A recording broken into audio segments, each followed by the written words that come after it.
This is Eddie Hearn, Matchroom Boxing. You are watching Sporting Icons. You don't need to be anywhere else. Now, we all remember a little while ago, Eddie Hearn said Anthony Joshua will be fighting 3 times this year. He'll have a comeback fight, as we now know it's going to be Jermaine Franklin. Then in the summer, Dillian Whyte. Then at the end of the year, looking at a Tyson Fury or a Deontay Wilder. That's the 3-fight plan.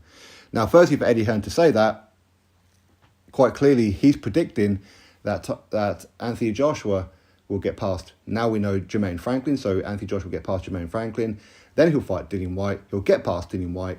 Then he'll go into a Fury or a Wilder fight, as per Eddie Hearn's thinking. All right, so quite clearly he thinks he's going to get past Dillian Whyte and Jermaine Franklin. Okay, now that's absolutely fine. Now, I don't think that's going to be the plan at all, because upon looking at the landscape of the heavyweight division, which is why I say you should always watch the ranking videos, I don't think that's going to be the plan. I don't think we're going to see Anthony Joshua, Dillian Whyte. Now, there's a possibility we could, which I'll get onto in a second. But what I think the plan is going to be is Anthony Joshua will fight Jermaine Franklin April 1st. Then in the summer, he'll fight Filip Hrgovic for the IBF interim world heavyweight title. Then, all going well, of course, he'll then fight a Wilder, a Fury, maybe a third fight with Usyk, or maybe a third fight with Andy Ruiz Jr. If, of course, Andy Ruiz Jr. gets past Wilder, and if, of course, Alexander Usyk gets past Fury. Something like that will happen. Okay? So, I do fully expect Anthony Joshua, Jermaine Franklin, then Filip Hrgovic. Now, you may say, well, why Filip Hrgovic? As I said, you need to watch the ranking videos. Now, the IBF have ordered Filip Hrgovic, who is the IBF mandatory, to fight for the interim World Heavyweight Championship against Andy Ruiz Jr. Andy Ruiz Jr., after Filip Hrgovic, is the next in line. That's why they've ordered it. Okay? But Andy Ruiz Jr. will not be available to fight Filip Hrgovic because he's going to be fighting Deontay Wilder. So what you do is, if you look back at the receipts of the IBF orders before, they'll then move to the next in line. Well, next in line is Deontay Wilder. Case in point, as I said, Andy Ruiz Jr. versus Deontay Wilder. That fight's probably going to happen. So they'll move to the next one in line, Anthony Joshua. Now, you may say, well, why would Anthony Joshua be interested in that IBF interim world heavyweight title? It's not a world title, so why bother? Well, it's very simple. Tyson Fury, Alexander Usyk, they're going to be fighting, or so we're led to believe, they're going to be fighting at the end of April, and it's going to be for undisputed. That's great. Now, there's a very real chance there's going to be a rematch clause for both. So Fury, Usyk, going to fight each other twice. So the first fight will be for undisputed. The second fight will not be. The second fight will be for the WBC, the Ring Magazine, and the WBO. The WBA and the IBF have already called their mandatories. They obviously will not be fulfilled, so therefore the winner of Fury Usyk will be stripped. So the IBF will then go immediately to the interim world heavyweight champion.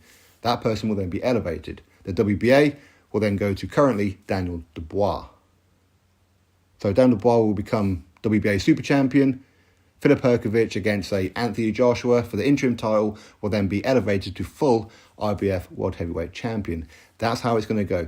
Because when you're the interim champion, that's what it means. If something was to happen with that particular title, i.e. it becomes vacant, then the interim champion then gets elevated. The IBF have premeditated that they're going to strip the winner of Fury and Usyk because they're going to have a rematch. That's how it's going to see. That's why I believe Anthony Joshua will fight Filip Hrgovic and will not fight Dillian Whyte in the summer. He won't. Unless, of course, between now and then, Dillian Whyte fights Filip Hrgovic, then Dillian Whyte beats Filip Hrgovic, becomes the IBF interim world heavyweight champion, in which case then, yes, of course, we will see Anthony Joshua, Dillian Whyte, the rematch for the interim title, and it will become the full IBF World Heavyweight Championship. So I could see that scenario of Joshua versus Whyte for the full IBF World Heavyweight Championship. But in order for that to happen, Dillian Whyte's going to have to fight Filip Hrgovic and beat Filip Hrgovic. That's the only way around it. Unless, of course, Dillian Whyte can speak to Frank Warren, maybe fight Daniel Dubois, beat Daniel Dubois, get the regular title, and when the winner of Fury Usyk gets stripped, then gets elevated to full WBA champion, then maybe he can have a voluntary defense against Anthony Joshua.